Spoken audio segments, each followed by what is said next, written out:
What looked like it could be beautiful turned out to be really ugly. I am Dan Kingerski on the Pittsburgh Hockey Now platforms as we break down the Penguins' 8-3 loss to the Washington Capitals. A few goals scored by both teams in garbage time as the Penguins take a brilliant 30-minute performance and turn it into a terrible loss. First, Saturday afternoon against the Washington Capitals, the Penguins honored Mike Lange. Obviously, the Hall of Fame broadcaster passed away on Wednesday at the age of 76. The team did a really nice job bringing a lot of the past and current broadcast partners to the ice, as well as Lange's family. A nice video tribute as well. Now, hang a banner, just like Los Angeles and a couple of other cities do. Put the banner in the rafters with just a microphone and the name Lange. I think that's what the Penguins, that's the last step to honor the Hall of Famer. To the game. Let's talk about, I guess we'll start with the mistakes. If you read the Pittsburgh Hockey Now report card, point by point by point, we went through the breakdowns, the horrendous plays that wasted what could have been a dominating Penguins win. Erik Karlsson on the first Capitals goal. Turnover at the offensive blue line, kind of drifts back, doesn't skate hard back, but that was just the beginning of a Keystone Cops routine by the Penguins. At one point on the Capitals rush, the Penguins had 6 players on the ice. Matt Grzelcyk thought that Chris Letang was going to change. Letang said, they're going to rush. He stays on. Grzelcyk is almost to the circle when he realizes that he shouldn't be there. So Grzelcyk's getting off. Letang's looking at him. It becomes an entire it becomes a preschool fire drill at that point. No one covers anyone. And the funny thing is, it was basically a kick in by the Capitals. Kind of bad luck. It could have gone either way, really. I suppose unless you pick the skate up off the ice and kick it like that, it's okay. It's clearly a direction. But the NHL wants to count those as much as they can anyway. So, Capitals lead 1-0. Malkin and Letang actually rally. They get a goal, blah, blah, blah. It almost seems inconsequential. Now, by the way, I do want to get to one interesting tactical wrinkle that the Penguins deployed on the Capitals. I think a lot of teams are going to copy what the Penguins did Saturday and probably won't make nearly as many mistakes going forward. It might put the Capitals system under the microscope, so we will get to that. But another big mistake earlier in the game, again, erasing extended Penguins offensive zone time when Chris Letang charges forward. He French fried when he should have pizzaed. And the Capitals get a 3-on-1 out of the deal. It became a 2-on-1 as others raced back to nullify the trailer. But still, another goal by the Capitals. And so, despite distinctly outplaying, out-hustling, outworking, and a more complete game plan than the Capitals, I will tell you straight up, the Penguins were prepared on Saturday. Some of the little wrinkles in the offensive zone, coming to the corners, being the first on the puck, creating space at the top of the zone, getting to the net, freeing up other players, within the dirty areas. It was almost a masterpiece, except for the mistakes. Let me grab my little napkin here, my little napkin cheat sheet, because it was let's go with the 5th goal.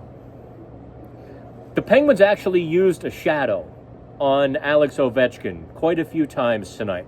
On the 5th goal, which was really, I think, the backbreaker. 4-2, if you survive the next few minutes, you can get back in the game with one more goal. The 5th goal was the breaker. Center ice face-off after the 4th goal, basically. Ryan Graves is shadowing Alex Ovechkin, who hangs at the red line. Okay, so Graves is shadowing that way, not on Graves. That does put Noel Acciari in the middle of the ice, however, kind of as a defenseman. Achari drifts to the puck carrier despite Vincent Desharnais already kind of having that responsibility. So now with Desharnais and Achari, with their attention focused to the other wall, the left wing wall, Alexei Protas has the center of the ice. He must have thought he was dreaming. The Red Sea parts, and there he is with somehow off the face-off. 50, 60 free feet at Alex Nedeljkovic, and he beats him from like 30 feet. Stoppable, but still maybe caught Nedeljkovic by surprise because Protas could have skated all the way to the cage and nobody was going to catch him. That's the kind of rough day it was. In fairness to Achari, it was a little bit of an awkward position. He did have a pretty good game, blocked some heavy shots from Ovechkin on the power play and so on, but a big mistake like that. Erik Karlsson made a couple more mistakes, not taking Tom Wilson near the net front. Listen, that's a tough job. It was the sixth goal when Karlsson and Grzelcyk, nobody bothered Wilson, and he tips it past Joel Blomqvist, who had replaced Alex Nedeljkovic. So there were a bunch of mistakes, and I went through them in greater detail with diagrams and visuals, so you can follow along really easily in the PHN Plus report card. Now, let me tell you, this was a little bit frustrating for me because, listen, I appreciate everyone's opinions, but I know after a loss like this and the way the season is going, I'm going to get deluged, just tidal waves of kind of the obstinate strain opinions that can't be defeated with any facts or logic or explanations or evidence or, any sort of, there's nothing I can do to puncture them. I know I'm going to get deluged with those Mike Sullivan's system is terrible, it's all Mike Sullivan's fault, it's, so on and so forth. What the Penguins did very well Saturday, I don't know if you realized how many offensive opportunities in the first two periods they had by absolutely exploiting the seams within the Capitals / Spencer Carberry's defensive structure. The way the Capitals have it set up at center ice, it's almost a 3-on-2, if not, kind of a 1-2-2, depending on how the forecheck or how aggressive the forecheck is being, just to give you a visual. And what the Penguins' defense were able to do, almost flat-footed, was spring the centerman on breakaways and odd man rushes, or at least rushes with numbers. The Penguins would kind of circle the center, almost like a wheel, nothing reinventing there, straight up the ice. There were two seams right down the middle, right down Broadway. Sidney Crosby scores his goal in the second period, exploiting the right side of that seam.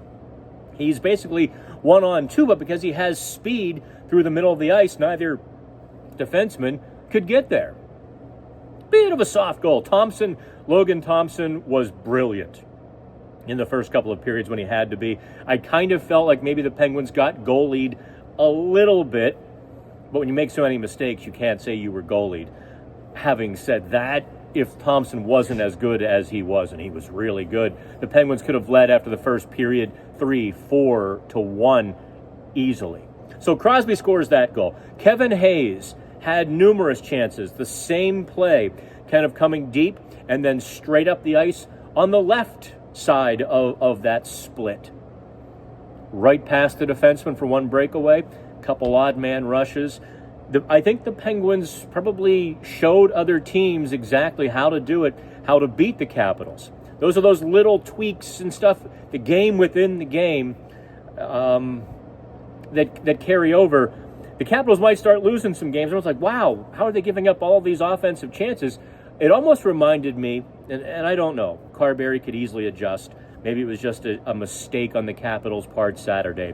It reminded me a little bit of when other coaches, including Mike Sullivan, sort of exposed Guy Boucher's Ottawa Senators 1-4 counterattack / trap, that there was a backside hole in his scheme. Kind of reminded me of that today. There was a clear exposition of something structural. So the Penguins did that well. Also, Evgeny Malkin was flying. Kevin Hayes had a really good game, just couldn't finish. Michael Bunting as well.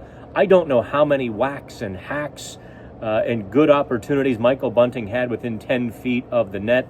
I would put the number conservatively at 5, maybe 6.